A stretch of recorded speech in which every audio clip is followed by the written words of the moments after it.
good evening, and welcome to another episode of the Perceptive podcast series here on Game Wisdom, where we examine the art and science of games. We are continuing our discussion with Nani from Turtle Juice, who are currently working on the deck building roguelike Mechborn. For our first chat, we kind of had a very long, interesting discussion about game dev and, of course, building games today. But for this one, we're going to focus more on the game and discussing the design and development of it. So first off, welcome back to the cats. How are you doing? Doing great. Thanks for having me. Super excited to be here. So for people watching, you'll find a link to part 1 in the cast down below. Be sure to check that one out. So for our second part here, for people who haven't checked out Mechborn yet, what is kind of the elevator pitch of the design of it? Slay Spire meets Pacific Rim with a real mechanical twist. Yeah, that is that. Like in one sentence, that is that. Or as the players like it more, your mech is your deck. Yep. And unfortunately, you are not able to experience that because the itch.io does not have that feature. That the most important feature is not in the demo yet, in the pre-alpha demo. Yeah. So for like playing Mechborn, with the kind of like design of it, I guess like the first question is, you mentioned of course being inspired by Slay the Spire. Were there any other like deck builders or deck building design that kind of like influenced you with coming up with the development of it? Yeah, definitely.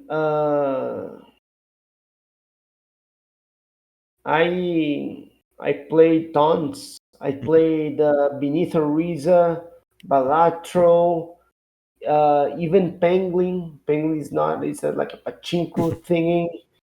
And yeah, like I play weird ones on itch.io, like prototype phase ones. So I played it all. And as for influence, I think maybe I say this in the first part. Actually, one of the biggest influence did not come from a deck builder. It came from 20 minutes to down, which was the whole concept of choosing your weapon and choosing your character and choosing your weapon. And we did the same thing here with choosing your mech and your pilots. So that was one thing. And also the whole thing of your mech is your deck.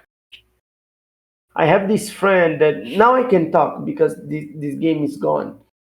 And he was making a game, MMO, based on RuneScape. And then it changed to become a card game called Decks for Hire. And he had this idea of like, what if your armor were your cards and so on. But the way that he did it, the concept was fire. That's why I took it. But the way that he did it wasn't very clever. It was, imagine that you would get packs of cards. So like every time you get a new piece of in your armor, like helmet, whatever, your sword, you'd come with 3 cards, 4 cards. The problem with that is that if you do this through the gameplay, it makes it so that when you're building your deck, it's hard to decide. It becomes too blocky, like maybe you want one out of those 3 cards, one out of those 4 cards. And then what we did was we took this concept and we made it so that it's in the start of the game. So you choose your starting deck, and that gives the player the ability to build his deck throughout in a way, but also the starting point is very unique depending on the player play style. But like there's things from Balatro as well that we took it. There is even like a whole mode, and actually I am disclosing this firsthand. Nobody knows this. So we have a new mode, which I'm not going to disclose the name, but it's heavily inspired by Balatro because Balatro has almost no navigation, right? It's one battle after the other. There is no map, there is no nodes, there is no nothing, no events. So I think Balatro is a symptom of the times of people wanting like quick experiences, like just take me to the core, and that's what we did with this mode. So yeah, like we took references from many places in the genre and outside of the genre. And with kind of like combining like the parts into like your cards, it reminded me of a game that I played. This was like well, I guess long time ago, but in relative terms, it was called the Deep Sky Derelicts, which I'm not sure if you've heard that one, No, but it also please. had kind of like this system of like you use a sword. The sword comes with 3 cards. You put a Oh, new helmet nice. on. The helmet comes with like 2 or 3 cards, and then the person's deck is just basically all the gear that you're wearing. And like that like particular style of like merging deck building and RPG design, I've seen it from like a few developers over the years, but as you said, like part of the challenge of it, I think this is also a greater challenge of deck building, is when your deck gets too big. Like Yes. if you're wearing 10 parts and each part comes with 3 cards, then it's a 30 card deck. If we're going like 50, 60, 80 cards, it becomes a lot harder to kind of drill down, of course, what you want your deck's role to be. And for people watching, I did have a chance to play the pre-alpha build of a Mechborn on my own. That B-roll should be showing in both part 1 and part 2 of this podcast. And I was having that challenge of trying to get a build going. I think I rushed the final boss a little too soon. I didn't have an answer for it. And that is always like the challenge when it comes to deck building design is how do you give the player the answer to being the run? Because anyone who's played deck builder knows you can't just throw every single card you get into your deck, then it just becomes this bloated mess. You need to get, Yes. at least like maybe sometimes like 12 to 20 cards, and that is your, you want those cards to be drawn every single turn. Yes. That's a great question. That's a great question. There is a thing that we have in this game, in the studio. Maybe I said in the first one, which we call demons. You know, uh, usually there are game design demons, Mhm. and one of them is the early god, meaning you can obliterate after World One. You can obliterate everything in World Two, and the same in World Three. So this would be a disaster, right? We want the players to break the game, but not early. We wanted him to experience struggle, just like in real life. Like if you are born a billionaire and you don't have to do anything, eh, I don't think there is much fun in that. I mean, you're creating your content and you write your books, and I bet the pleasure that comes from people telling you it's like, hey man, I read your book, I loved it, I learned this and that. It would be it's a way better because you worked for it. So we Mhm. believe in that. Uh, and one of the things that leads to you becoming a early god is the ability to remove cards too early. Mhm. You are super right on that. So it's a tough balance. It's a tough balance, like because in our case we give more segue compared to Slay the Spire, for example. Like in Slay the Spire shop, you can delete one card and that's it per shop. But in our case, you can delete multiple cards, but the price keeps on increasing. And this is one thing. The other thing is that in order for you to get your deck correct, we have battled with this concept a lot. And we just realized that Sometimes you won't. That is that. That is that, and you just have to make your peace with it. It's such an obvious answer for me, at least, because I played so many games in the genre. I most likely have 20,000 hours across the board. Not only deck builders, but also roguelites, and sometimes you just get crappy items. So, what is the beauty? What is the rule for us? Is that even if you get items that are not favorable, you should still be able to beat the boss. It should never be a blocker based on the things that were the content that were offered to you, that is that, of course in the team we have thousands of hours, but in the team, the key players, nobody ever loses to the boss no more, because that would be like an extreme red flag. You need to be able to beat it, and I think that's a good way to think. Not every run has to be extremely synergetic, but even those that are in the low end, it still needs to give the possibility of winning. And it's always that very tough line to walk in terms of design. Super. Because as you said, like, you don't want the player to feel like, I just need the same 3 cards every single time, I win, the game is boring. But if it's a case of, if I don't get the build, the game becomes like a horrible pain, it's very sluggish, it takes, 50 turns to get through one battle, people don't want to do that either.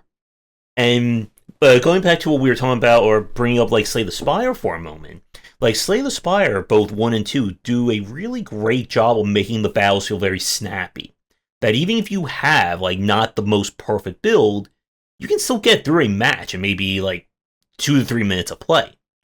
And I know I brought this up last time when we talked about Bullet Heavens, that so many of the Bullet Heavens I've played that just did not work for me just felt like a worse version of Vampire Survivors.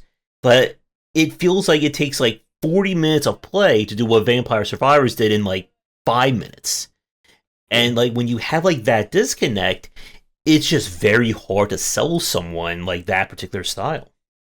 Yeah, yeah, definitely. That it's totally connected to what we talked. You need to be different, Mhm. but maybe keep a resemblance with the cadence.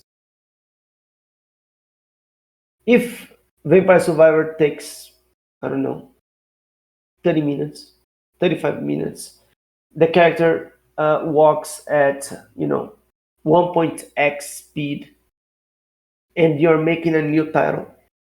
And your run takes 3 hours, and your character walks at 5x speed. I don't think you're gonna be able to attract the audience. I really don't. I really don't. Unless you have this unimaginable hook that is like a portal-like type of hook. And yeah, I am right there with you. We and actually this was one of the things that we did back in the day.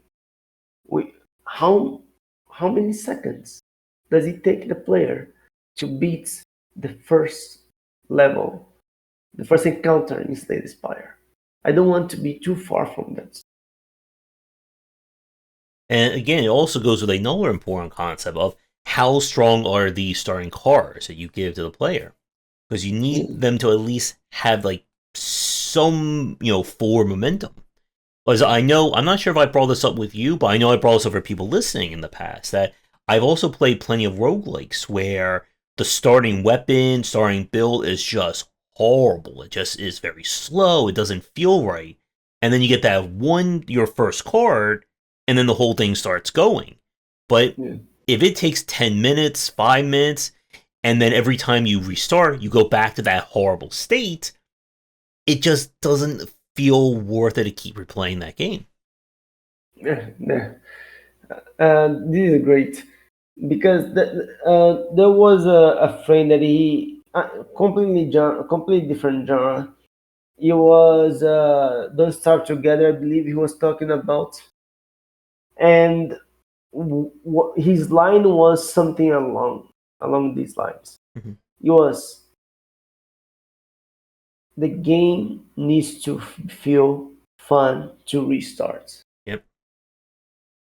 If you have to be very aware of this, if it doesn't feel fun to imagine how you're gonna place your houses, what you're gonna do first, which animals are you gonna hunt, what are you gonna cook, and so on. It needs to be like, oh man. And not only that, but also it gives you, it needs to give you space for self-expression. All right, this line didn't work. What if I go this, or maybe this, you know? And I think this is key, definitely, definitely. And also adding to your points, um, and we can discuss this further down later. But if you're in doubt, always take the route that makes things quicker and easier for the player. Yep. If you don't know, it's like, hey, should I make it harder or easier in the start? Of course, it's an iteration process, but make it easier and see if they're having fun. Because I can talk about myself, because I like hard games. I like to put myself in a situation of pain until I beat it, you know. And I think, and I thought everybody was like me at one point. But then we have this saying here: it's putting honey on the pacifier, which means making the game easier. And then when we started doing that in some sections, and people loved it. People loved it. So totally, restarting is super important. Initial deck, it needs to give you, uh, it needs to be somewhat fun, and the starting combats cannot be too long. You have this eager to, all right, let me get another deck going. But if your new deck takes you 15, 20 minutes to get going, to get two cards, then you have a problem. Mhm. I'm completely behind what you said. And as you were describing, kind of making things like quicker and snappier, it reminded me of a conversation I had with a developer who I think he did Chroma Squad, the Super Sentai game. This was like Oh, 5, 6 years ago, maybe even longer than that. oh, Mark Venturelli? I think so. I think it was him. It could Yeah, have been yeah, a. yeah, yeah. I know he. I think this was at the time that they were making a game called. Here it Rogue is. Leg, Rogue Legacy. No, it's Rogue something. Star Vikings. Wait, this could be a different It's one. our Vikings. No, that's the guy. That's the Oh guy. yeah, That's the guy. yeah. That So is the guy. So during that conversation, he was talking about how he was like trying to take lessons from Plants vs Zombies, and one of the biggest things that he took was that words are your enemy when it comes to like tooltips. When it comes to trying to explain these, you want to make things as quick and as concise as possible. That if a card description is like 7 lines long, try to get that down to like 1 or 2 lines. Like if you Oh yeah. can't give the player like an immediate response or make it as simple as possible, you're going to lose a lot of people. And with deck building in particular, like I've seen developers again go in very big streams. If we talk again about something like Mechborn and Slay the Spire, there's not a lot of words on your cards. I've Yeah. seen games like what was it, like Library of Ruina, one I was playing Mormons was like more like a gotcha take, and like their description is like an entire page long what this card's supposed to do. And again, It's like like you, the Bible. yeah, It's the Bible. and you'll have people again who will say they love that. They want to read 20 rows of, or 20 paragraphs of text to figure out what a card does. But that is always in the minority. And Yes, if you can't even explain something in 2 to 3 lines, then that is definitely a problem, like for you as a developer. definitely, definitely. Before I reply to that, just let me tell you that Mark Venturelli, the guy who made the Star Vikings and Chrome Squad, he was the designer of Chrome Squad. Actually, he just released a new title, which is Fire. It's called Hellclock. It's Oh, yeah, yeah, it's doing super good. I didn't know Uh, he was the actual developer. I have played like the demo of that one several times. I really liked it. oh yeah, he's in Chrome Squad. He was a designer, but in Hellclock, he's the owner of the studio, and he also did design. I think no, he definitely did the design as well because I know another guy that also aided in the design. But what I want to say is that in the beginning of my career, in the early years, 2015, he we were participating in these awards, and he came to the booth. He tested my game that we were competing on against this high profile like a guy from the state, and he played it, and he was like, man, this is amazing. He really liked it, and he took me out to lunch, all expenses on him, and we talked about game design throughout. And this was a very, very meaningful experience for me because I really look up to him.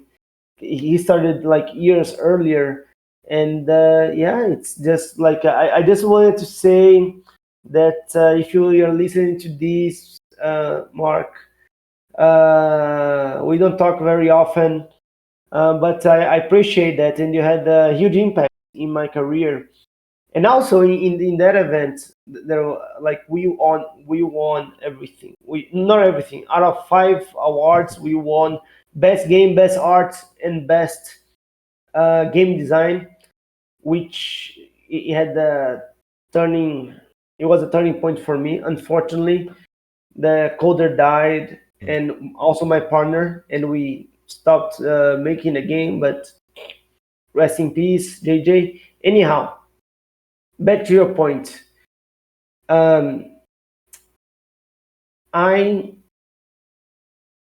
am a true believer that not only we have to keep it as short as we can.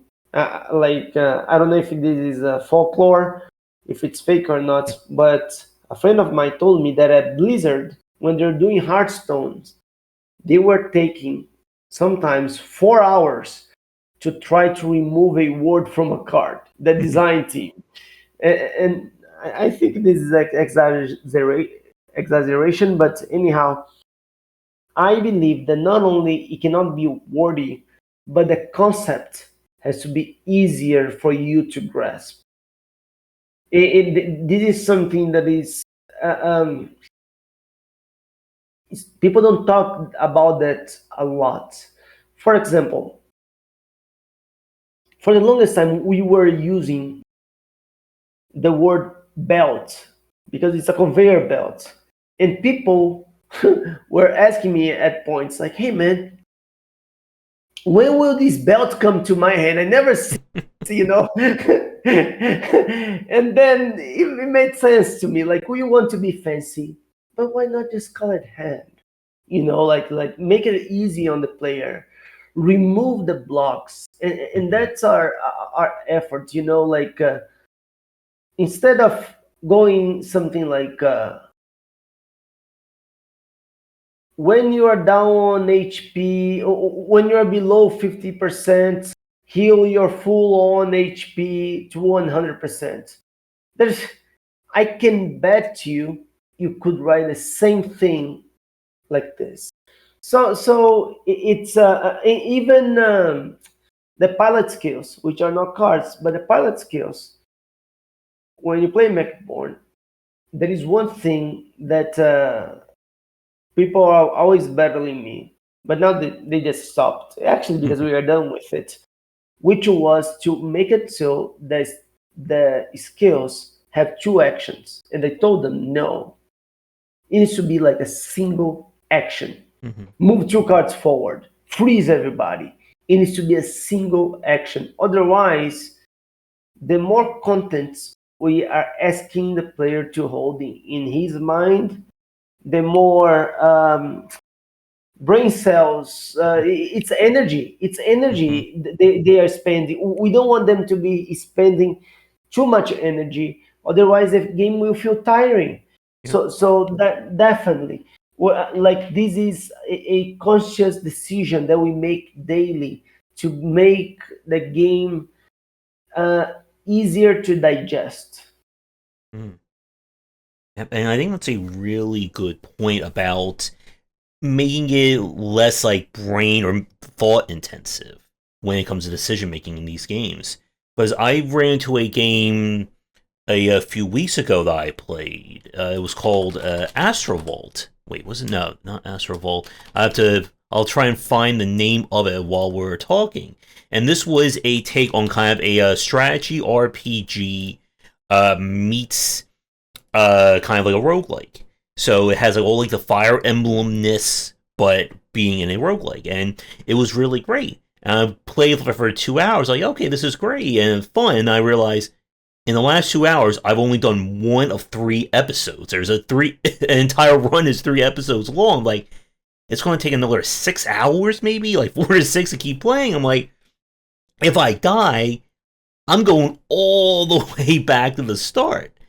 And Yes. it just felt there was just like too much of a commitment to play a game like that, especially to go back to when you said earlier, making it feel great to replay it. If Yes. if the player loses a run, they're like, "Oh my god, I don't want to do this again." You kind of lost that feeling. But if the player ends a run, win or lose, like, okay, I'm ready to jump back in, then you know you really have something. And this is one of the things that scare me the most, because as you play Mechborn, we have an open map. So this means that we do not have the same control Slay Spire has, right? Like, they can be dead on and say, you know what, dude, it's between 15 minutes to 25 minutes to finish the first act. I had people finishing the first act of Mechborn in 9 minutes, and I had people finishing the first act in 1 hour and 30 minutes because they wanted it to clear it all. Mm. And I was fearful of that. And then I realized one thing. That guy that took 1 hour and 30 minutes, he brought that on his own. It's not like the game is not giving him the possibility to go quicker. And so that fear was reduced. But we are still need to do further testing with 3 worlds because we have a chunkier map. But I do agree with you that we need to keep that in mind. We cannot, especially because, a lot of the audience will come from Slay Spire. If we are doing 2x, then we are fried. We cannot do 2x in order to beat the game. We need to be, again, about cadence and about repeating values. We need to be somewhat close to what they are working. Not only them, but also other games in the general, like Balatro and Beneath Ariza. It's all somewhat in the range of 1 hour and 30, 2 hours and 2 hours, somewhere around there. Mm-hmm. So yeah, it's I agree. It's a commitment Mm-hmm. if it's too long. I did look up the name of the game. It was Astral Throne. And the reason why I'm saying it on here is that they've announced a sequel. And in kind of like the notes of the sequel, they're describing all the changes they're making to try and rectify those issues. It's going to be a shorter game, but try to add more replayability to the runs. And that, again, I think is a very smart decision for them. And to your point about having different players have different play times, and as you said, it's so important to find kind of like what is the average playtime of a run that you expect it to be. Because you'll have someone, again, like I've seen this with stuff like the Binding of Isaac, with Hades, and so on, that someone will get through a run, it will take them an hour to 90 minutes, and you'll have someone who can maybe get through it in like 20 minutes. I think my record for Hades 2 was I did a run in like 24 minutes, and it was just like me just, this was like after like 10, 20 hours of playing, I knew exactly every single perk I wanted to use. I just, blasted my way through it. And the behavior of the enemies. Yeah. And as you were saying, like the person who played the game or did a run or a level in an hour, that was by their choice. And there's always, I think there's a really good concept there from game design about like the difference between you telling the player you must spend an hour doing this versus the player saying, I want to spend an hour doing this. Yeah. Yes. There is that. There is the archetypes of people, right? And in our case, we most likely have two major archetypes, which is the achiever and the I forgot the name, but you'd be like the guy who likes to do experimentations. Experimenter, I don't know the name of the archetype, but the scientist, I think that's what it's called. Anyhow, we have those two because you want to try new builds, you want to try new cards, and so on. But throughout the game, we saw there is another one as well that has some overlap with the scientist, which is the explorer. And this is a very important thing, that we are giving room to the explorer, but we need to know who this game is to. It's not to the explorer. He's a minor guy. It's the reality. It's for the achiever. It's for the guy that wants to have the power fantasy in the end. It's like, oh man, I crush that guy, and the guy who keeps on going on the ascension mode is like the spire, like keeps on ticking. Now I want a little bit hotter, a little bit hotter, a little bit harder. So knowing your audience, when shaping these things, it's very important, because there will be our artist, for example, art director. He's an explorer. He wants to clear the map every time. Every time. It's a pain to watch him playing, because he wants like a very pragmatic game design test, so we can see if the cards are working. And there he goes. Like a test that was supposed to take 45 minutes, it's already almost 3 hours, because we are watching him clear every single thing. But guess what? He's having fun. He's liking it. I just need to know what percentage of people out there are like him. And it's not a majority. But if the game will cater to those people, but you won't be directed to those people. And again, it's about figuring out who the market of your game is going to be. If you want your game to be, super like min-max, spend 2 hours trying to build a 20 card deck, you can make a game like that. But then you can't say, oh, this is going to be for the hyper casual, someone who only has 5 minutes of their life to play a game. And again, the same can be held vice versa. But if you try to kind of like hit every single market segment, it more often than not will end up with the game just feeling very disjointed.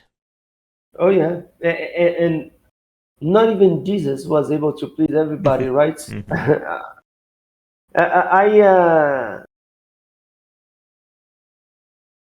I failed in my previous project, even failed to even get a publisher, and the reason why it was because One of the reasons it was because I was lost with the guiding star of the game. Mhm. And then what I will say will sound super cheesy, but I think that's the reason why the game is being well received by players, and we were able to close a deal with the publisher and so on. I'm in the game for myself. When I come to a crossroads, like, all right, events. For example, we were talking about story and dialogue. It's like, oh man, let's do it. We even wrote some, and then after a while, we're like, I don't like that. I don't read dialogue in games. That's gone. That is gone. That is gone. That is gone. And I think that this is this is a thing. And this is not me saying that. It's Mark Rubin. Um, you know, if you are the audience, especially in games, because, dude, countless times I started to play Mechborn in order to just check something, check an enemy, check a card, and I was in for 1 hour and 30. And this is like a great testament to what I'm saying. You will increase your odds tremendously if you make it for a game that you like to play. Mm. Yep. Yeah, especially when it comes to those crossroads. It's like, do I like this or not? Me, not as a designer, as a player. Yeah. I mean, it sounds very simple when you say it, but I've seen people struggle with this idea of making a game that they really enjoy playing. Like, you should be able to enjoy your own game. Yeah. And if you don't, then it goes back to the question, then what is the purpose of making it? And the only Yeah. purpose is just to make money. I think a lot of people these days are very perceptive in terms of how the developer views their own game, their own projects. If you look like as a really great example of this, something like a New Blood Interactive who does, Ultra Kill, Gloomwood, like they just like you can just tell by how they talk about their games on social media that they love every single aspect of FPS design, of immersive sims, and so on. And that gets people really excited to play their games because if they know that you know what makes this game really excited, then they're going to rightfully assume that this game is going to be right up their alley. Oh yeah, yeah, definitely.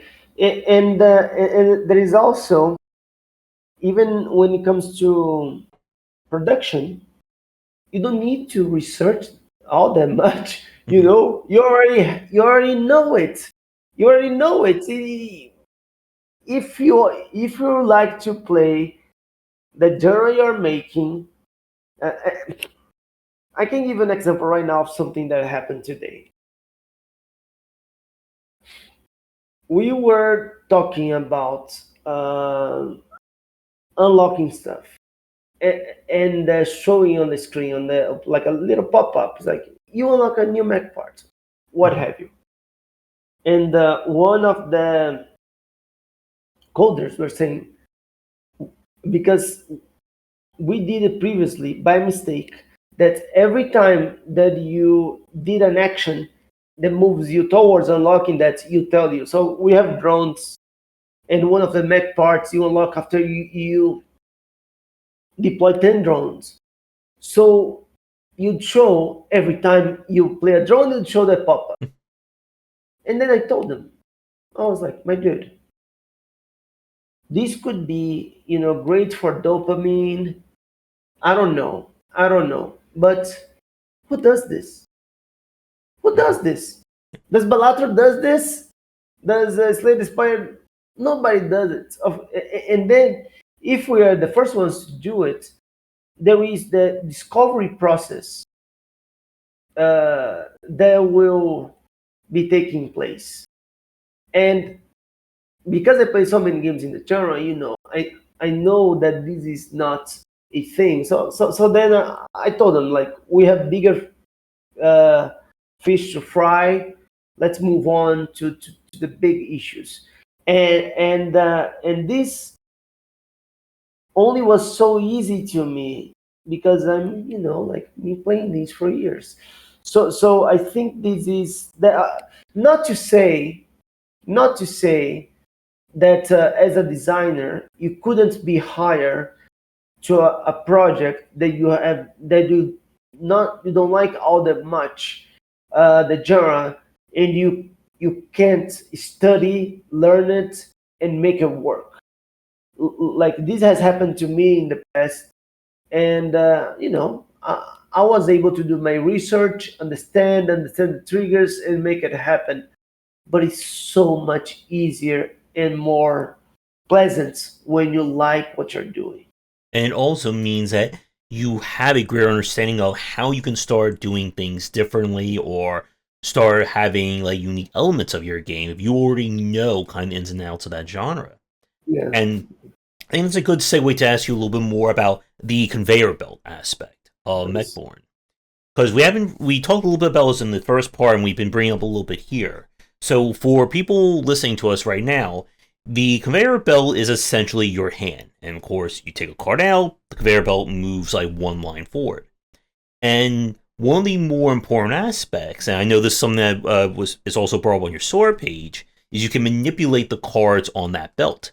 You can have a card that one of your powers is you can swap the position of two different cards, and you have cards that can boost the effects of cards adjacent to it, shuffle them around, etc., etc. And kind of hand manipulation in this respect is something that I've seen like a few times here and there in a few of the kind of deck building style games I've played. And I wanted to ask you, like, what was kind of like the inspiration or decision to to implement this in Mechborn? The inspiration, I think I talked about that in the first one.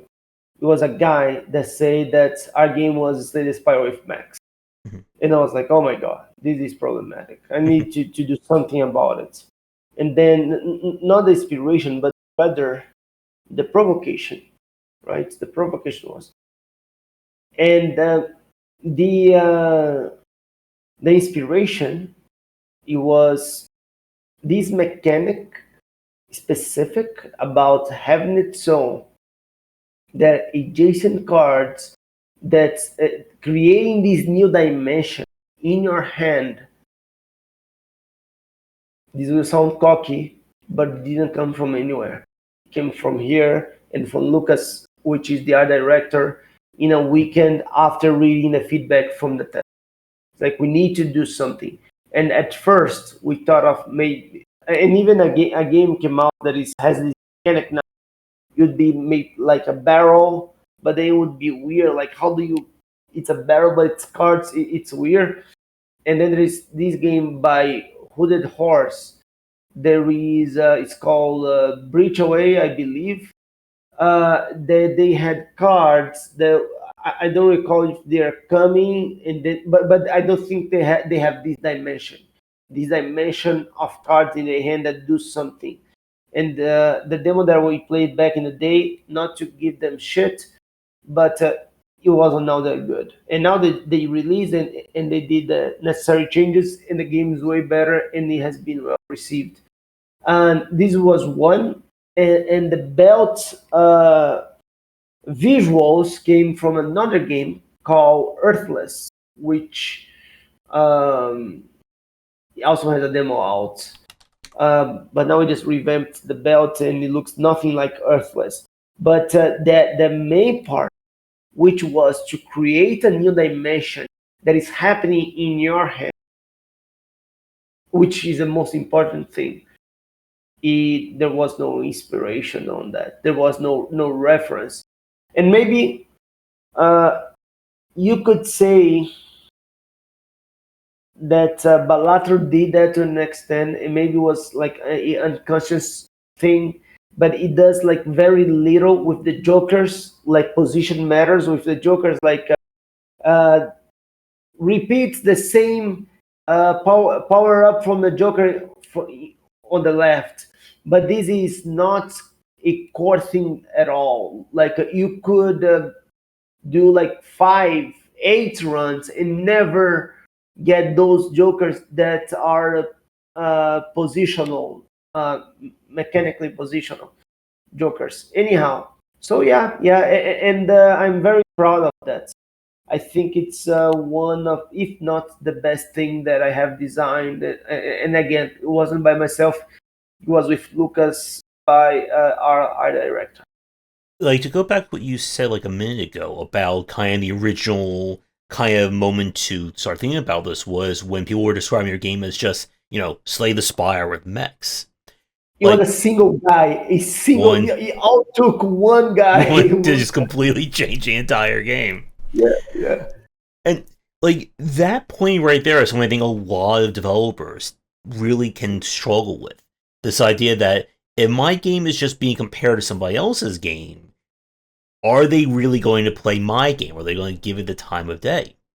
And there are people who will run that situation and they will go in an infinite number of directions. They may just fully embrace it. They may just completely break their entire game in two and start over again. And I guess this is like more of a kind of like a game design question for you or a game dev question. When you were implementing the conveyor belt system, like was there a moment that it just like clicked that it just felt like this is working for my game? Right away. Right away. It was like on paper. I already knew there was work. Of course, like you need to place it in front of testers, Mhm. because before that it's all a fantasy. And but there are like rare times that I believe that every designer goes through this. You just know. You just know. No, it's like people will love this. This will work. This is super good. And this was one of the, and it was me and the Lucas, these guys that work with me forever. And we created, and it was like, oh, this is fire. And then we made it, so the first test, because we wanted to see in action so bad, that we made a build that were completely broken. It was super broken. Like the texts were all wrong because we were in a hurry to make it happen. And so when we tested, even though everything was super horrible, it still was fun. Like, oh man, this is great. This is good. This is good. And then, of course, as we moved forward, there's issues here and there, but these always receive praise to a point that sometimes, like, asking players like, hey man, what do you like the most, with the exception of the conveyor belt. And so yeah, like this was one of those rare things that not only we knew on paper that it would work, on prototype phase it worked, and when we got it cleaned up and we showed to proper testers, they fell in love with it. So yeah. Mhm. And with like these kinds of systems like this, when they become kind of like the pillars of your gameplay, it then really allows you to like extend it out further. As we said, with having cards that can then influence positions on the conveyor belt, having powers that change things on the conveyor belt. And it is once again, I think for a lot of developers like listening to us, like you should always like when you see ideas like this and they become like when it clicks, as you just said, it really then becomes a case of how do I really make this the centerpiece of my game? And in Yeah. some cases, like you may figure out what the centerpiece of your game is, like the very first prototype. Like it just, I've seen developers who I've played prototypes from developers that are like super raw, with no assets whatsoever, and it's an amazing game. And Yeah. then there are games where it can take time, but like once you find that point, then it's kind of like you're off to the races. It's you can really start building everything around it. Edmund Macmillan, with the In the Game movie, me and the rest of the world, I believe, people that start doing games after 2010, I think it was actually 2013 when the movie came out, had a great impact on my career. And one thing that he said that I don't think was in the movie, maybe it was interview. I watched a bunch of his interviews. It's like a teacher to me, and it was this: if you make a mechanic, and this mechanic is exclusive, then you made a bad mechanic. So, meaning Mario, when Mario jumps, it changes its y-axis so it can go to higher places. But it breaks the bricks that are above him.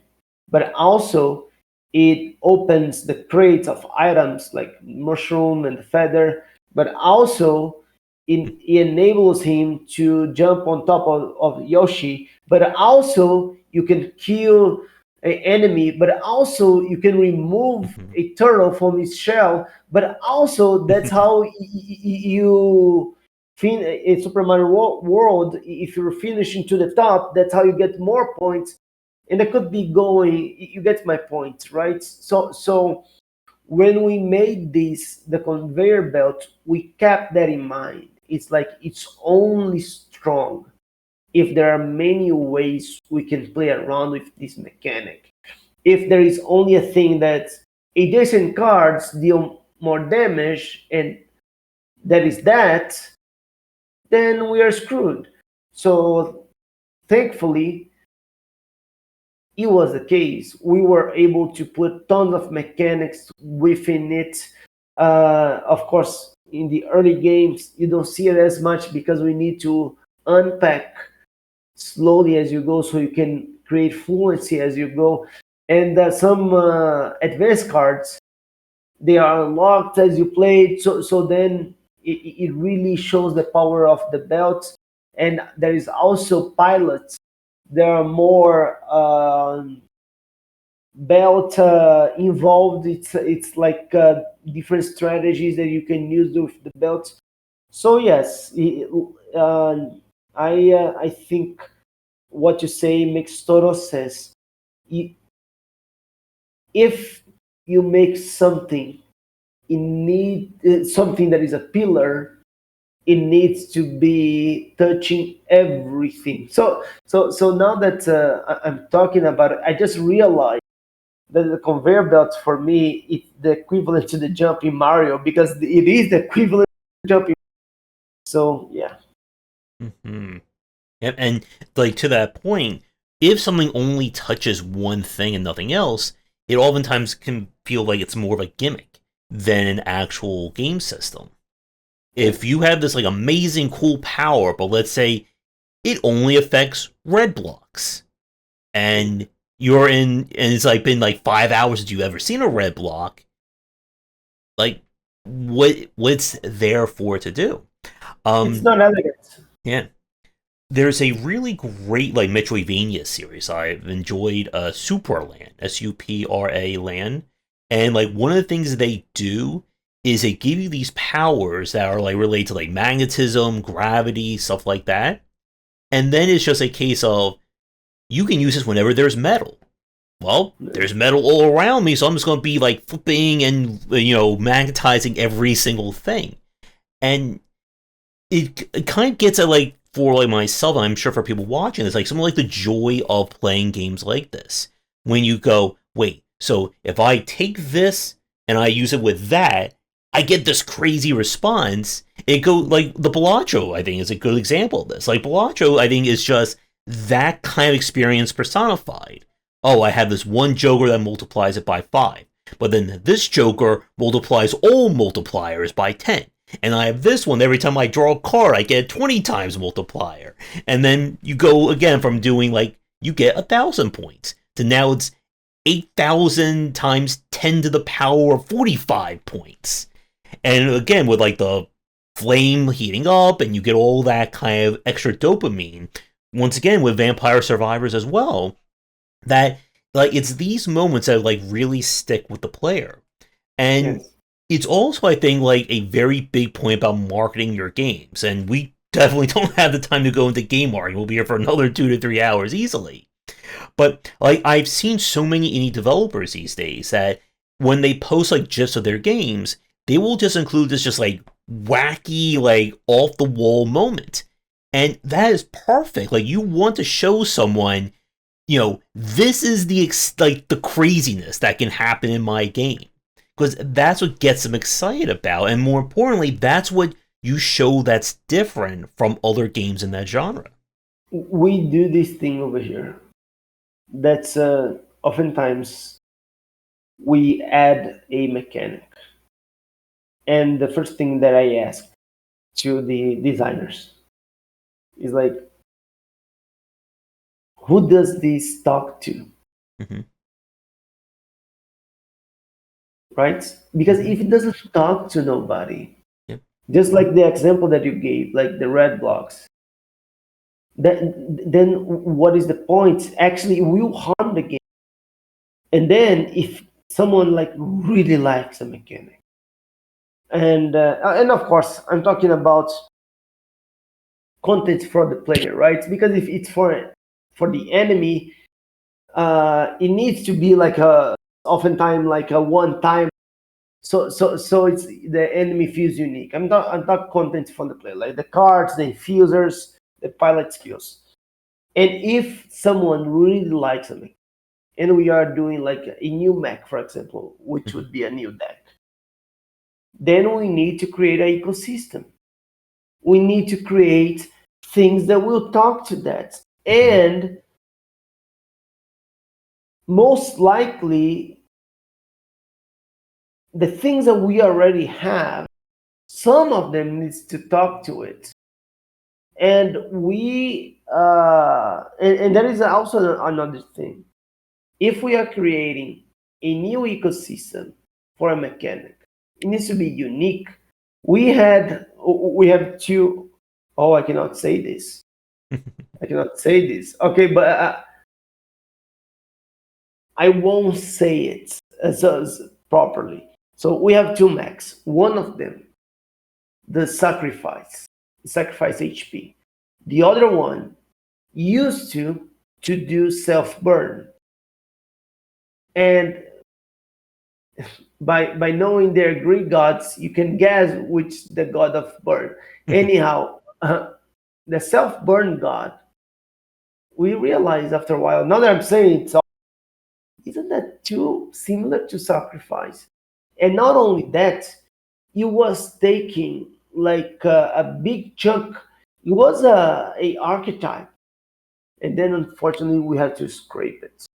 So my idea is the following: if you are to make something that's not touching anything, there is one way that you can get away with it.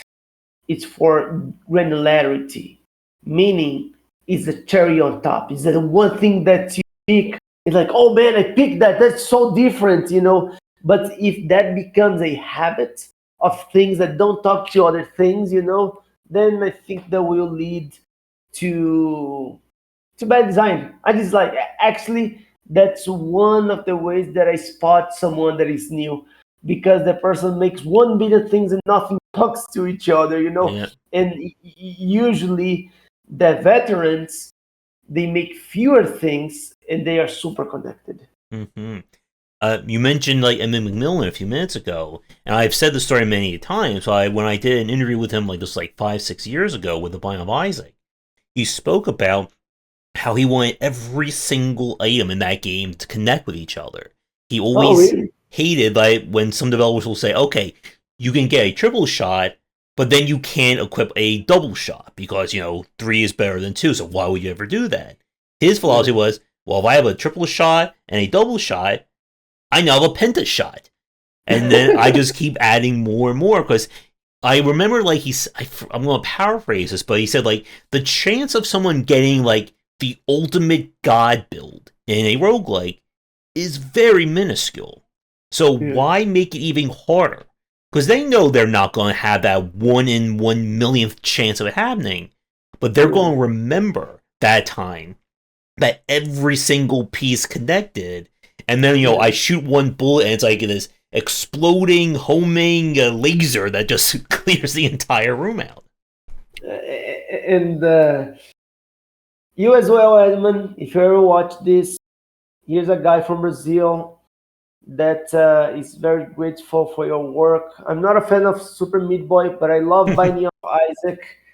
And I don't think I'll play Muganix because I'm not huge into tactical combat, but I'm a fan. Anyhow, he said one line that stuck with me. I actually I don't know when it was. You actually wasn't in the movie because it was regarding Binding of Isaac. So he was talking about the things on top. I believe they're called trinkets. Mhm. And what he was saying, it was more the merrier. The guy asked him, it was an interview. It's like, when do you know it's enough? It's like, the more the merrier. And this is the thing, because I keep on adding infusers, which are equivalents of relic. And people in the team hate me, especially the art team. And even the designer, Felipe, he's like, man, what if we have too many of them and people are not able to create the killer build? Like, I don't care about that. What I care about is when I have to weigh things, is that the replayability and creating a killer build, I'm always going for replayability. Mhm. And the infusers, they give that. It's like, oh my god, I never connected the double shot with the triple shot. What happens now? Mm. So yeah, definitely. And guys, to all of you that already watched every episode here, please go watch Edmund Macmillan's interview. They are free classes on how to design stuff. Even though he talks about some crazy stuff that is not related to game design, but to stories and so on. But when he talks about design, it's pure gold. Mhm. So yeah. Yeah. And something you said a few minutes ago that I want to go back to because I think it's a really important point about having like the different builds and how it's very different to create a brand new build versus creating like new cards or new abilities to supplement that build. It reminds me a lot of like discussions about like Slay the Spire and even something like Monster Train, where a brand new class or a brand new faction brings with it a question of how do you make this completely stand out from everybody else? And like to your example, if you have one character who hurts themselves with bleed, and you have another character hurts themselves with fire, it's kind of the same thing. Yeah. And if you want to add like new cards to an existing build, like, you already have the foundation. You can, think of many different ways you can do more with that.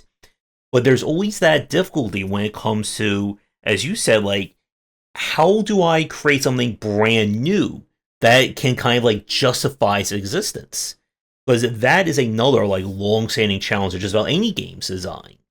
Because you can throw millions of ideas in, but if it's all just like a slight variation, like to go back to like RPG examples, you have 10 million versions of slimes. This is the green slime, this is the greenish red slime, this is the greenish green slime. Yes, you have all these options or all these elements, but it's not really giving the player anything new to explore with it. When we made the first mech, Boreas, people loved it. That's the one that you played with. You can fly, right? The concept that you're flying, it's already, who doesn't want to fly? And you deal damage when you land to all enemies. And, like people find that very Yeah. satisfying.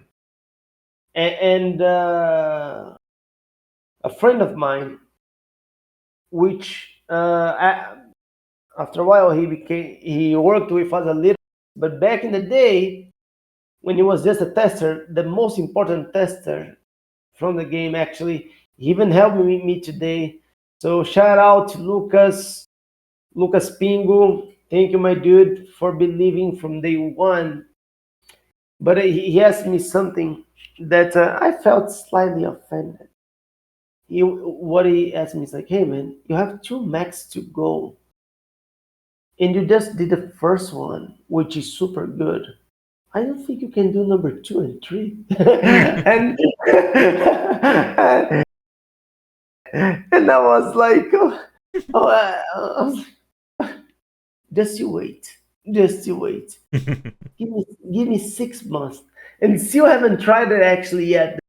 Two and three, and now, thank God, we are getting reports of people having a hard time deciding which one is more fun. But one thing that it was my North Star, my guiding star, it was this. First, it needs to be different. It needs to give a different sensation, which I think Slay Spire does this extremely well with Slay Spire 1. I played that only a little bit, the new characters. I only play one new character in Slay Spire 2, but Slay Spire 1 does this extremely well with Silent Defector and Ironclad. Ironclad is kind of meh, but Silent, it's generic, right?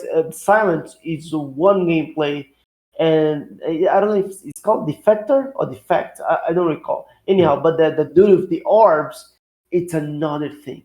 It's a separate thing. So, to be fair, I wasn't the one in charge for the design. I helped, but I was in charge for the design of the new guys. But the guy who was in charge, I told them, it needs to be far from Boreas, the original one. That's request number one. And then there is request number two, which is non-negotiable. It needs to have avenues for you to go. They are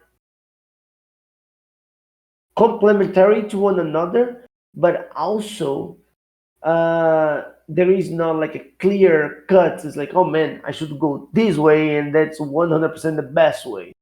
So that alone, he already sets the bar so high. And of course, it goes without saying, it has to be fun. But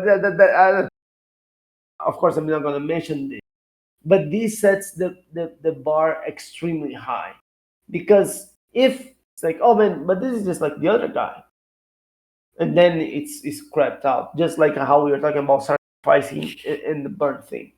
And I think that once you put yourself into these corners, that's when the best work emerge, and allowing the team to know they're cornered in a positive way. Now, next thing you know, like I'm getting sued by my no, but allowing their corner, they're limited, so then they can start being creative. If and I think that was the case. Hopefully, you'll be able to play with mech number 2 and mech number 3. Mm. And having, again, like these different builds, I think this actually takes me to a sub question I really want to ask you, because I know as a time check, we're over an hour in. And again, we can certainly keep going for sure.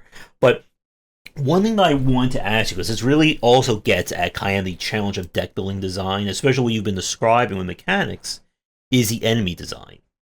Enemy design and deck building is another very tricky angle to approach on a lot of these games. We, of course, mentioned earlier in this cast about how speedy you want combat to be. If, the opening enemy has 80 points of health and your cards are doing 5 to 10 points, it's going to feel horrible. And then things certainly can extrapolate out from there. And we've been talking a lot about Slay the Spire. And Slay the Spire is infamous for like the jump in difficulty from Acts 1 to 2 to 3. Like if you're barely surviving Act 1, Act 2 can feel like a ton of bricks on that first encounter. And I still need to play more of Slay the Spire 2, but the scenes I've played of it so far, the new elites, even some of the new common enemies, they are nasty for you to fight. And again, like you'll have someone who will play a deck builder and they'll be like, well, I just got the best cards, and every enemy died in 2 turns. Why are you complaining? And then you'll have someone who will get every single disjointed card, no synergy, and every fight turns into this like 15-minute hell march of, oh my god, he's got to hit him like for 2 points every single turn, and it just goes on and on. Yeah. So with Mechborn, and again, keeping with like as we've been talking about, like, having all these really cool abilities for your mechs, all these different ways you can build them. What was it like designing the opposition of that, and like what you want to throw at the player? At first, we had, again, rules. We had this very clear rule. Slay the Spire cannot be in Slay the Spire, right? If Slay the Spire did it, we cannot do it. That was the rule. So we have learned that there is this disconnect between the visuals and what the character actually does.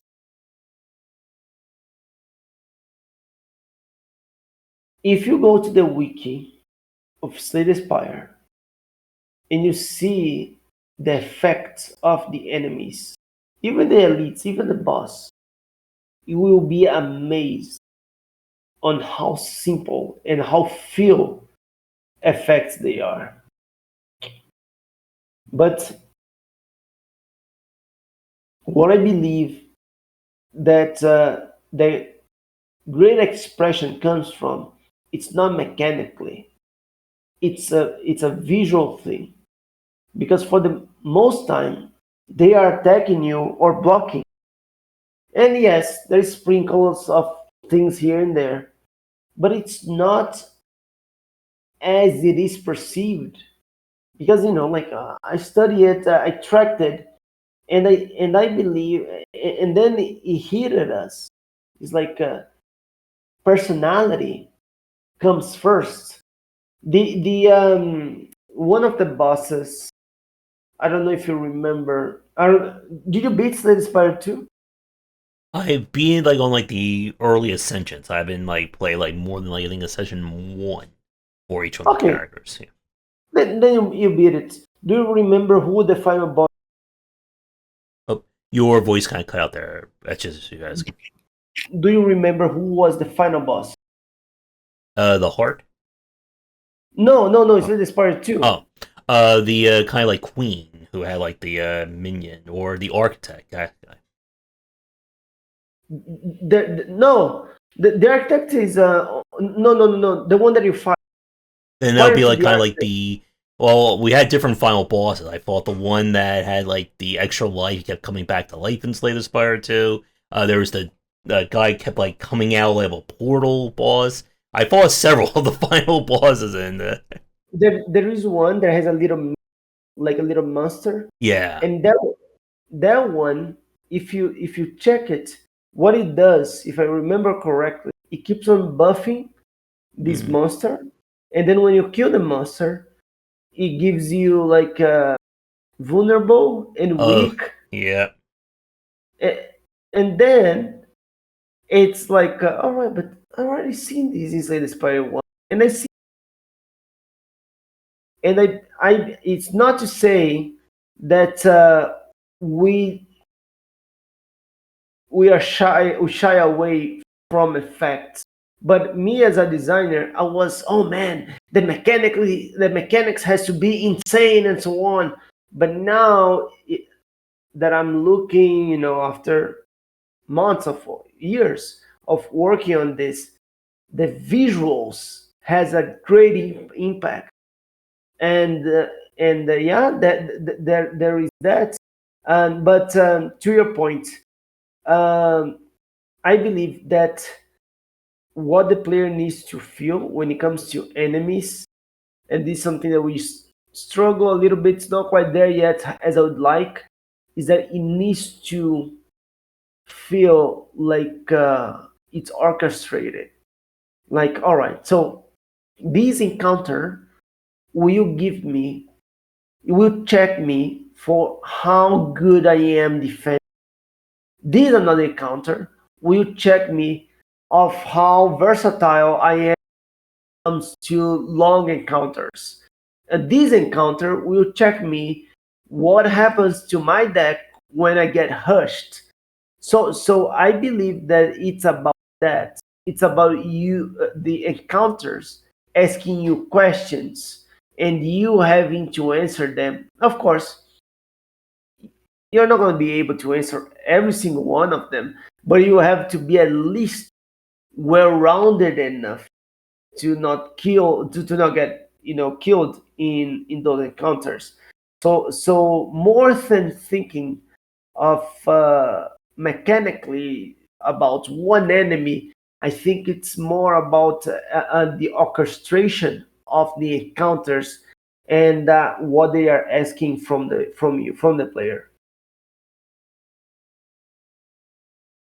Yeah.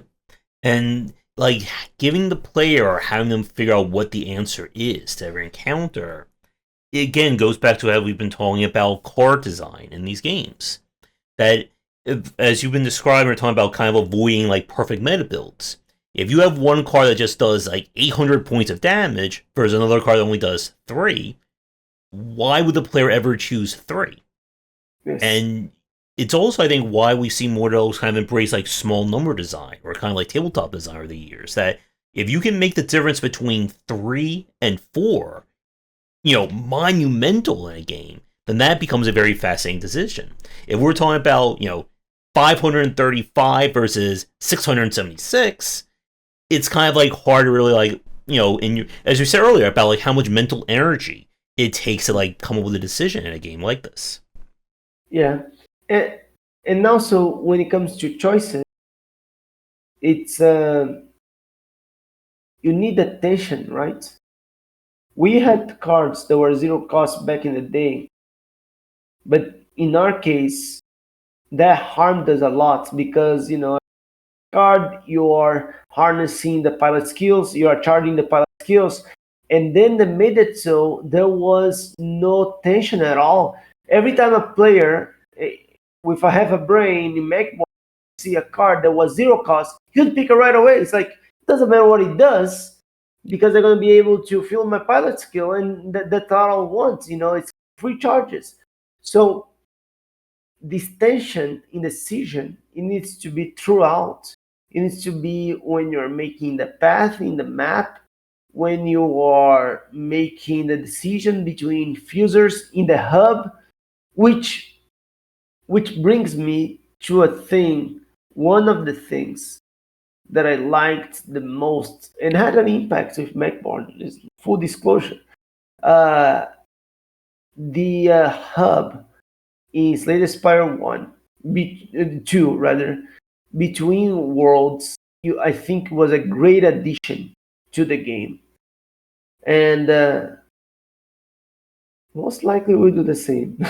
And the amount of content in the starting hub and making it so there is no fixed options, it was also a great addition, which we were inspired by them. We are already working on. So yeah. Yeah, and one thing that for like people listening that they also did with Slay the Spire 2 compared to the first one with those different choices is that they no longer guarantee give you like a 1 energy increase choice when you beat the boss of an act. Which, like, to your point about like zero cost cards, like anyone who plays a deck builder knows if a card costs 0 points, why the hell wouldn't you want to take it? It's literally a free card you play, and there's never a reason not to play a free card. But if you can make those choices if you can make a 1 cost card seem more valuable than a 0 cost card, then you're onto something. But again, like kind of like the main point of like this kind of conversation, what we're talking about right now, is that you want the player to feel like there's a value in different choices. If it goes back to, do you use this that gives you 50 points of energy, refills your health, or, this just does 1 point of damage, the player is never going to choose this, because why would they? But if you make these choices very varied, and you make them that it can feel really great in the right situation. That, again, leads, as we were saying earlier, it makes it more fun to replay the game. Because maybe this choice is horrible on this run. Maybe it's the perfect, build or meta build for this run. With Slay the Spire 2, like, one of the choices I remember was one that makes it so, like, all your strikes now do double damage, but they become fleeting, or they discard after you use them. And again, on one run, if you're having to hold to every strike like it's precious, you would never take that choice. But if you're playing as a Silent who has a lot of synergies when it comes to discard or cards becoming fleeting, suddenly it gets very crazy when you get, once again, like to go back to the M.M. Millen example, when you get these, perfect synergies of cards and artifacts or trinkets, you remember those plays. There's a deck builder that I played, I can't remember the name of it, was like a samurai theme one. I remember one of the runs. Is it the one that is positional? Like, but I think it's by the same makers of Beneath a Riza. I'll tell you right now. It's from Goblins publisher. Could have Just give been me one. Goblins. It's called just Shogun Showdown. Is that the one? No, but I did play that one. This one was another one that looked very much like Slay the Spire. Oh, I don't remember the name of it, unfortunately. Maybe someone will find it as we're talking. But the build that I had at the very end was just like one of those, every time you discard a card, you get another card back. Every time you discard a card, you get energy. So basically every turn was just me just literally playing my entire deck. And I just never ran out of energy the entire time.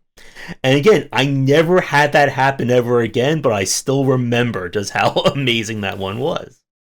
Let me tell you one thing. Because of this whole thing of liking the pain, I was, every time I would see something like that in Mechborn, I would remove it right away. And Lucas, the art director, is like, hey, dude, why are you doing that? People want that. And then it just happened. This latest part 2 had something like that. And if I read it correctly, it removed it and it changes in the latest batch, and it got 10,000 negative reviews from Chinese people because they love that type of shit, of these the possibility of breaking, like you're describing to me. Mm-hmm. And by the way, sorry for cursing. I cannot help myself. Anyhow, and now I'm rethinking, and I have come to the conclusion that it has to be, as you described, something rare. Something rare. It's okay to happen every 200 matches, right? Mm-hmm. But if it's like something that a pilot does, then it's problematic, Mm-hmm. right? Yeah. And I did find the name of the game. It was called Castle Morihisa, Morihisa. And this was from a few years ago. And yeah, like, as you said, like, people like to have, like, these very, like, spiky cards or very spiky effects. And as you just said, like, if it happens every single play, then it becomes boring and repetitive. But if you can have that 1 100th or 1 1000th where, crazy stuff just happens every single run or every single card you play, that's going to be fantastic. But yes, there is one, like, challenge of this. I think this also cuts back to describing Balatro. How much does the game require you to have those crazy builds? Because this is one of the things that I think kind of eventually soured me on kind of like high level Balatro when you're starting to get like higher up in the difficulties, where it felt like if you didn't get like one of like 5 amazing jokers in the very first section, you might as well just restart your run, because you're just going to be behind the 8 ball trying to catch up. And that, I think, is always like the challenge of deck building, and something that we've been talking about over this conversation. Again, about how good should a card be? How good should your builds be? Because if a boss is designed that if you don't use this specific build, it will just kill you immediately, well, everyone's just going to go, well, I just need to do this, or the run's going to end in failure. I think that you should not be a hostage to specific cards or specific Yeah. combination. If, for example, I love the kunai in, or is it the shuriken, which you, if I remember correctly, every time you play 3 attacks, you gain 1 strength.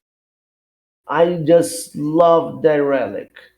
And there is another one that I think is exploding corpse, that you when an enemy dies with poison, it does the amount of poison damage to everybody else. And I would get people with 200 poison and then kill everybody. I was able to kill the last boss with that, and that felt so good. And blur, I love blur. In the one that keeps your defense between turns. Mm. And what I think is this: you need to have it so that you have uh, avenues that will make your life easier, but you have to beat your, you have to beat the game, being the regular, not the game. You need to break the game later down the road, but you have to be able to be a regular Joe early on. But Balatro is a different beast. I know where you're coming from, because if you don't get a good Joker in Balatro, then you cannot gain interest, then you cannot make money, then it kind of breaks the late game. In a bad way, like not that it breaks, that you cannot get the crazy numbers that you want. So my take on that is that they cannot control. And I think we are just like in Mechborn, explorers are the minority. In Balatro, people that are going for insane scores, like what you're describing, they are the minority. So if the game is not catering to us, to crazy people that is trying to make 20 million with one hand, then it's okay. It's not gonna hurt the sales. And the reality is that we are trying to control the uncontrollable, right? We are trying to control stuff that is hard to control. And as long as people who want to have fun or have fun, we are good. But we are not going to be able to cater to, as we said earlier, to have not even between the people that likes us, right? People that likes uh, Balatro, they're very in pattern recognition, in play style, and we just need to know what we can do to make it so that the big chunk is happy, and of course the developers are happy as well. Yeah. And to that point about like people who are going to play, all the way to like Ascension 20 in like Slay the Spire, for instance, that is a minority, even though I'm sure you enjoy that struggle all the way through. There are people who they'll do a roguelike, they'll win a run for the first time, like, I'm done. I'm never Yes, going to play it again. I finish it, I'm done. And yes. again, you'll have someone like with the Binding of Isaac that I have. I have like, like 300-400 hours in Binding of Isaac, and that's on the small end. I know people who have like 800 to 1,000 plus hours playing Yeah, that game. And yeah. again, it the better games will cater to both groups. And if you Yeah. try to like force someone who only wants to play a game one time, saying, "Oh no, you have to do 75 more runs to get the real ending," a lot of Yeah. people are gonna be, "Nope, I don't want to do that." Yeah. Yeah.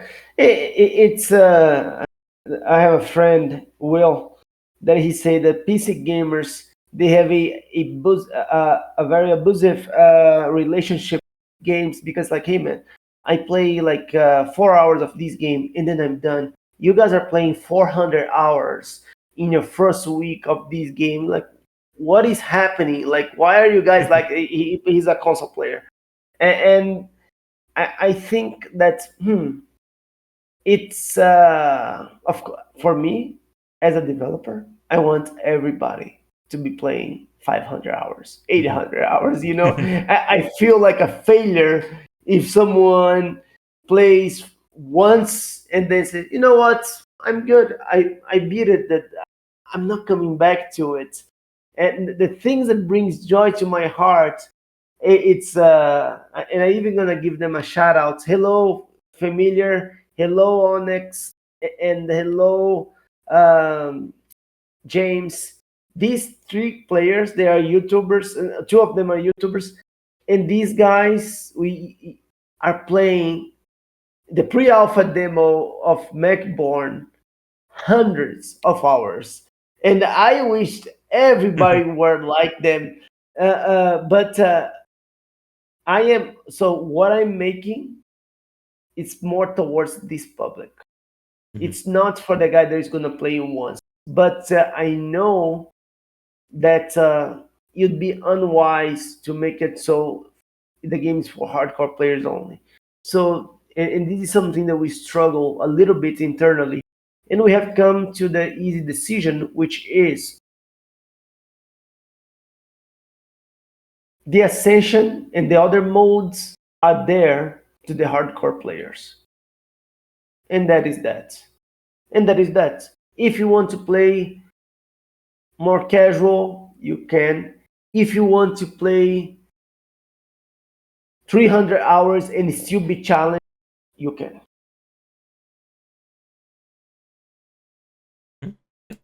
And if the game is enjoyable after 500 runs or just one run, that only is what's going to matter to the consumer. Because Yeah. they don't want to play a game that, the real game begins after 20 hours of play. Yes. Yes. Yes. Yes. Yes. Yes. Yes. Because you have to be honest. You have to be honest. You have to be. I really dislike that gets me out of things with grinding. Like, we have a little bit of grinding, but it's not like it's just the unlocks. But then there are games that they're all about you having to play 20 hours to really experience the game. Now, I'm not a fan. That and microtransactions. That I hate it. As a quick time check, we're about 90 minutes in, All right, and I think we can begin to wrap things up. Again, like let's. when the game is closer, when you have kind of like the demo out on Steam and all, we can certainly have another discussion. And certainly talking more about kind of building, having like the mech parts fit into the deck building at that point. Awesome. So It's on May 4th, so maybe a week prior. yeah, sounds good. So Awesome. Thanks for the opportunity. yeah, no problem. So before we begin to kind of like get to like the final set of questions for today, anything else regarding the design or the card design of Mechborn that we haven't touched on that you would No, like to discuss? no, it's super good. Super. We can talk about more in the next one. Okay.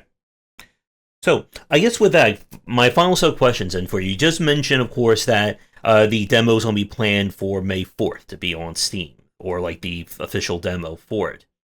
I guess I know I asked you this in the first part, and you're still looking. I think you said maybe end of 26, maybe early 27 for the actual release, or has anything else changed in that respect?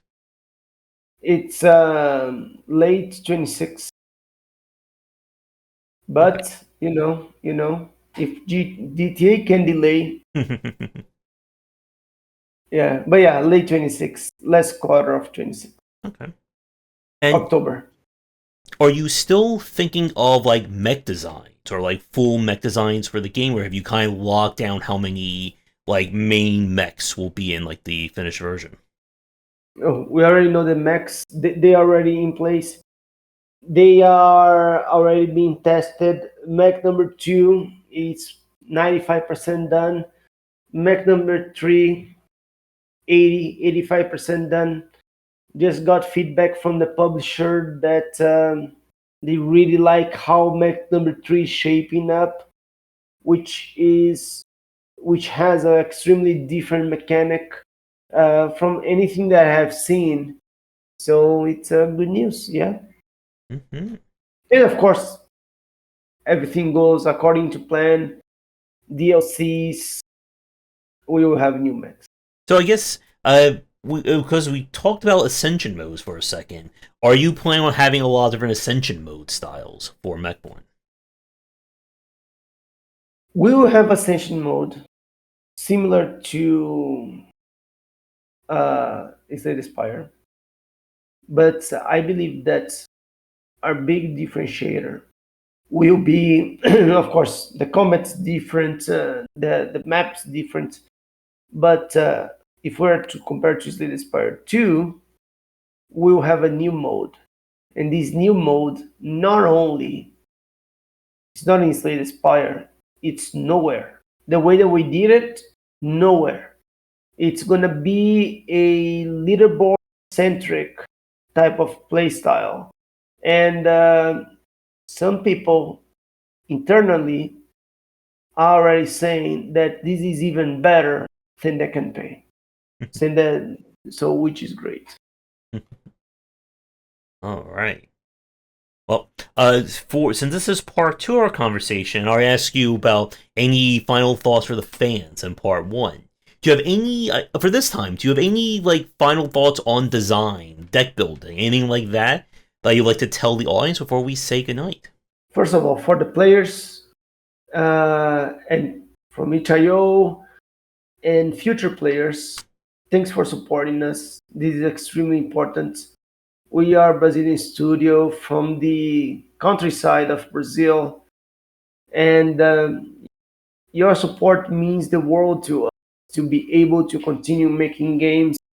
And I promise you, in the name of the company, that when time comes for to listen to the community and make Mechborn better, with the help of the community, I'll be there personally, listening to you guys, making the changes that are required to make this great. So that's now that I have that out of the way. Regarding um, deck builders, so it's challenging, like you can see the gray hair in my beard now. I didn't have that prior to make a deck builder. Usually I blame on my kids, but I think it was because of game that was because of this game. It's tiring. It's because you have so many content, so many cards. We are over 777 posted yesterday. Of course, like, hey man, we did a jackpot. I don't know if all of them will make it into the game. No promises. Maybe the ID also takes into account deleted cards. But I'm just making a case that the content is ungodly. The amount of VFX, the amount of sound effects, the amount of things that you have to balance. So if you are starting out, don't do it. Don't do it. Do something simpler. And also, the even though Slay Spire sold like crazy, it's a very very competitive landscape, extremely competitive landscape, and it's still somewhat of a niche. It's not like card games. It's a niche inside a niche inside a niche. So it is very challenging.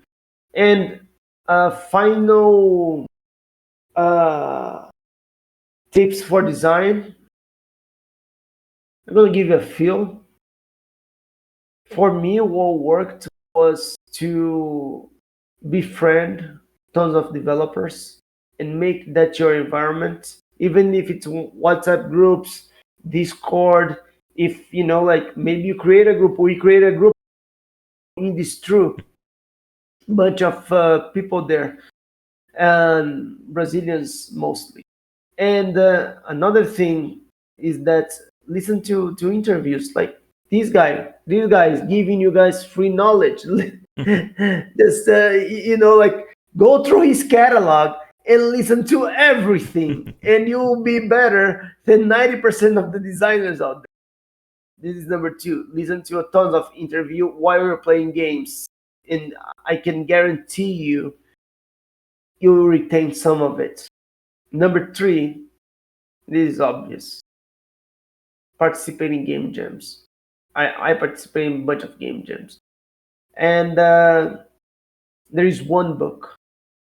Of course, the books from this guy, but there is one that was extremely important in my career, which was uh, Engineering and Motions from Tynan Sylvester, the guy who made the Rimworld. I actually don't remember if it's Engineering or Orchestrating Emotions. Let me just double check. Tynan Sylvester book. Oh man, this is hard. Game design. Hold on. Designing games, a guide into engineering experiences. There we go. Designing games, a guide to engineering experiences. This book is amazing. I love every now and then. So yeah, guys, that's my tip. I could give you tips like 10 hours more, but maybe we can do this next time. My dude, thank you so much. This was a pleasure. I love the questions. This time I'm not sick, so hopefully I was a little bit happier. And thanks for playing. Thanks for playing Mechborn. I hope you had a great time playing that pre-alpha demo. Yeah, I'll be looking forward to playing the update demo in May when it is out.